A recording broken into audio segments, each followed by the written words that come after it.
I'm Yvie Ansari, and this is SEO in 2023 Additional Insights.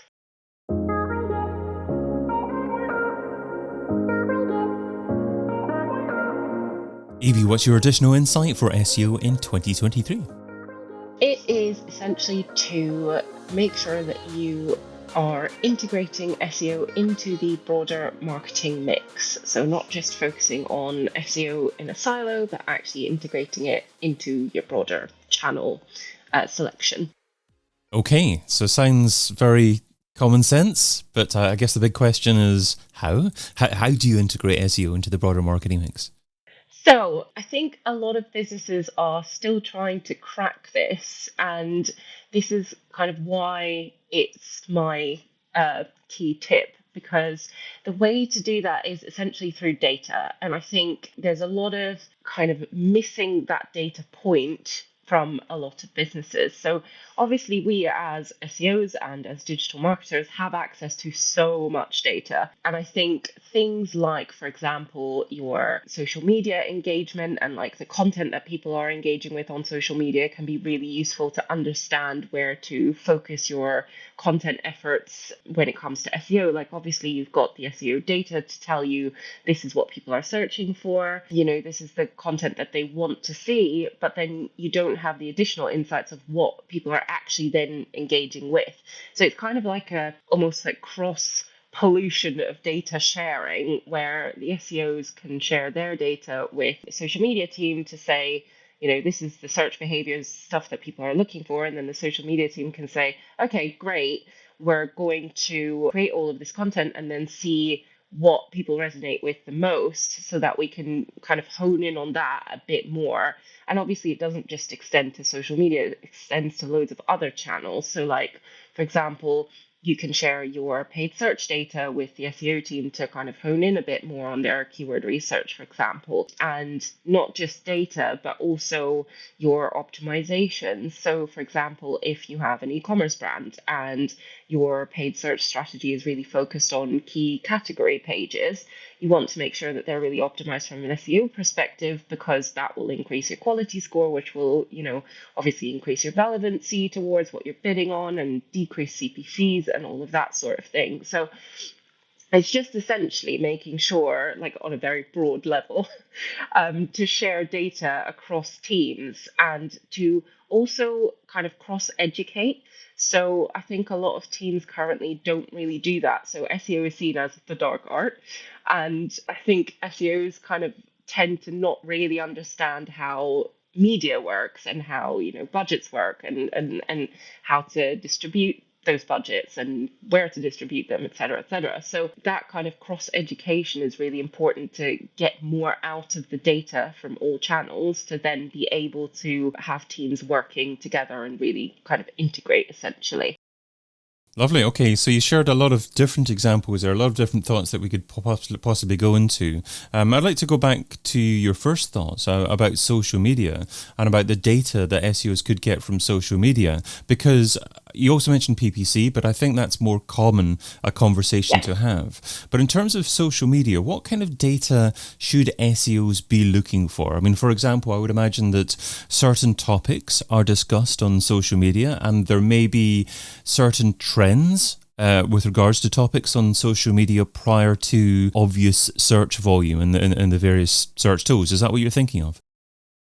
Yeah, so it's kind of a few different things, really. I think one of the things that people don't really use in social media is, especially on those channels that are quite kind of customer driven and like customer service driven, is the FAQs and the sorts of questions essentially that come back. Because if you look at e-commerce brands, for example, you get so many FAQs around shipping and where's my product and, what is the product made of and all that sort of stuff that you can use within the FAQ section of your website, for example, for people to quickly get to. And I think the other really interesting piece is just to kind of see, because every platform has insights into how many likes, comments, shares, etc. all of your content gets. So just understanding what content themes get most of that engagement to really kind of help hone in on those themes on your website as well,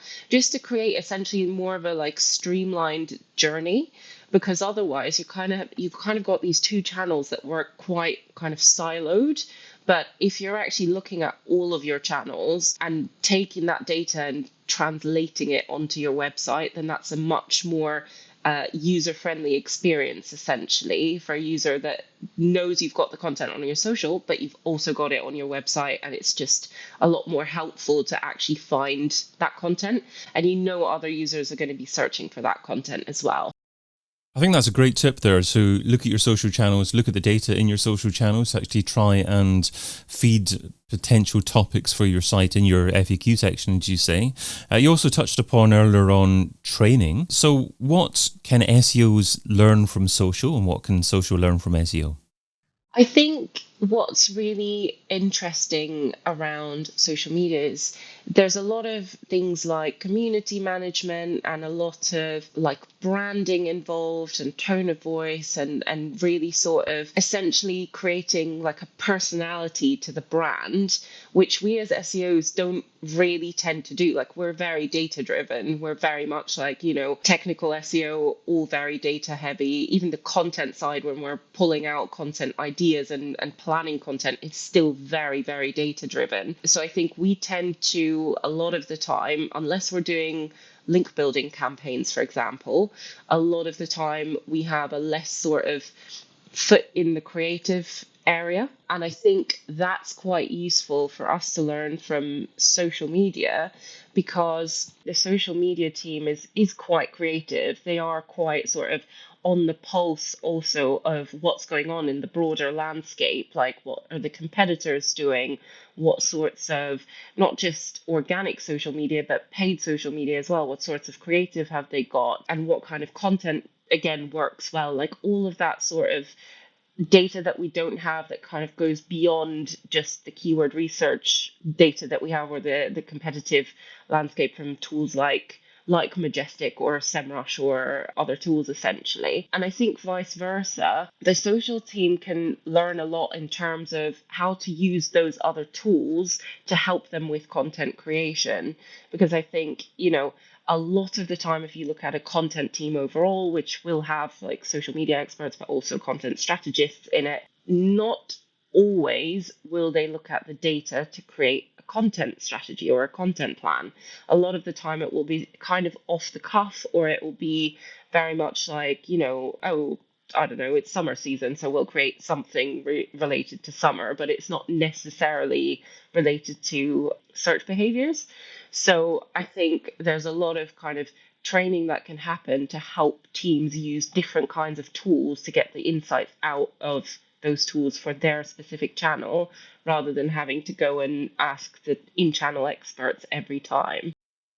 It's interesting that you used the word channel a couple of times there towards the end. I was going to say that a few years ago, people perceived SEO and social and paid search to be distinctly separate channels. But obviously, in terms of topic, we're talking about integration here as well.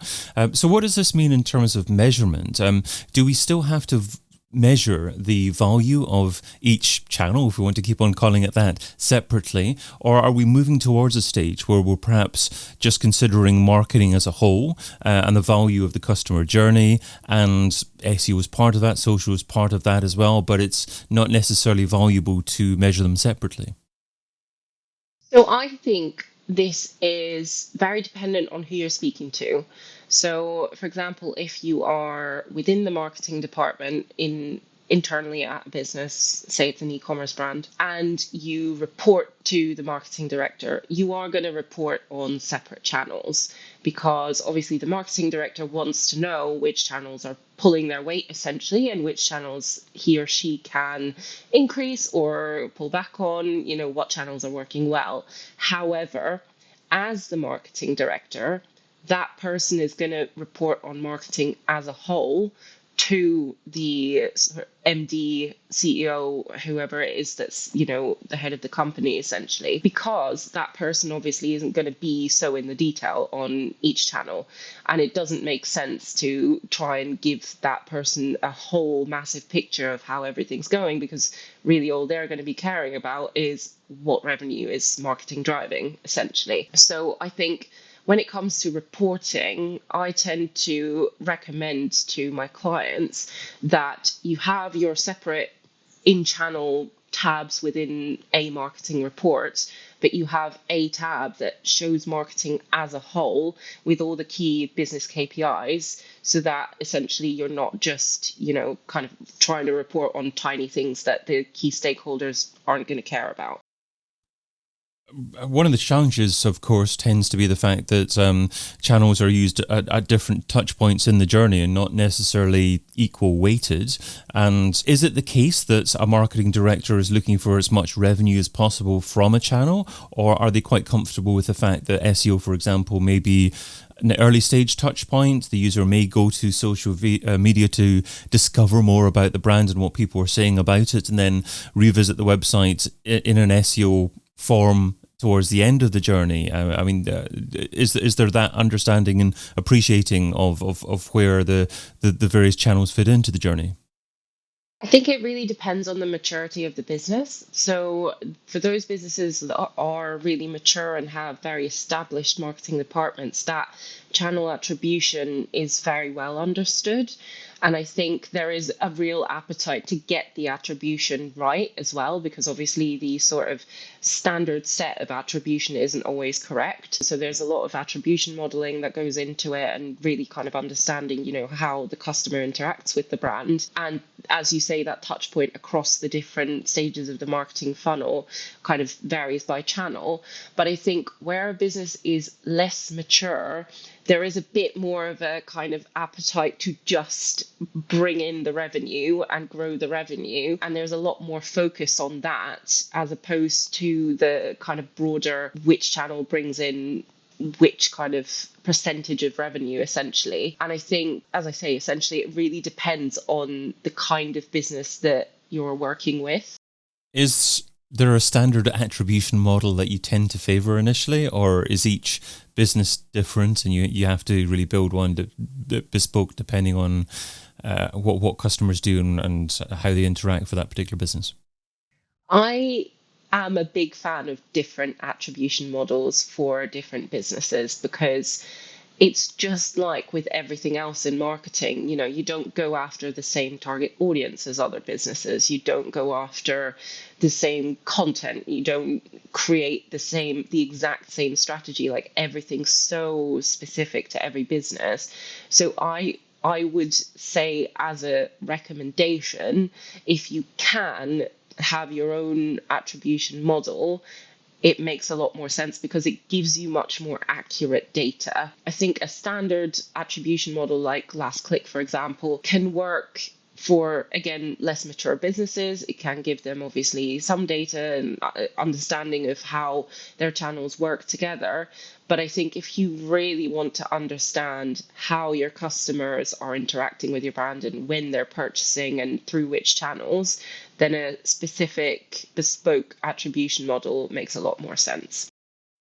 You've shared what SEO should be doing in 2023, so now let's talk about what SEO shouldn't be doing. So what's something that's seductive in terms of time, but ultimately counterproductive? What's something that SEO shouldn't be doing in 2023? So this relates to content production. I think there is obviously a lot of appetite for content production, and we've all heard the phrase content is king. Everyone talks about it all the time, and I think it's really, really important to do said content production. But I think the ambition behind it can be quite a lot. So sometimes what will end up happening is that there will be a content plan that's recommended by an SEO, and it will literally look at anything and everything you could possibly create in terms of content around a brand. And it, in my opinion, creates quite a time suck, essentially, because you're kind of looking at this huge keyword research to pull out every single topic that you could possibly create content on, which takes days and days of time to really kind of categorize everything down and really understand everything, and then start essentially churning out content. So rather than doing that, it's much more important to, yes, understand that keyword universe, but really understand what part of that keyword universe is actually relevant to the brand that you're wanting to create that content for, because otherwise it starts to kind of create this irrelevancy of content on the website, and it becomes kind of less performant essentially, because the content is less engaging. It's kind of bog standard. Loads of other websites have got the same content, and it's just, churning out content for content's sake. So it's really important to, yes, do all the research, but actually really hone in on what actually is going to be relevant to the brand. Great advice. Yvie Ansari is founder and director at YVA Media, and you can find her over at yvamedia.com. Yvie, thanks so much for adding your additional insight to SEO in 2023. Thanks for having me. I've been your host, David Bain, and you've been listening to SEO in 2023 Additional Insights, a majestic series that complements the original SEO in 2023 podcast, video series, and book. Find out more over at SEOin2023.com.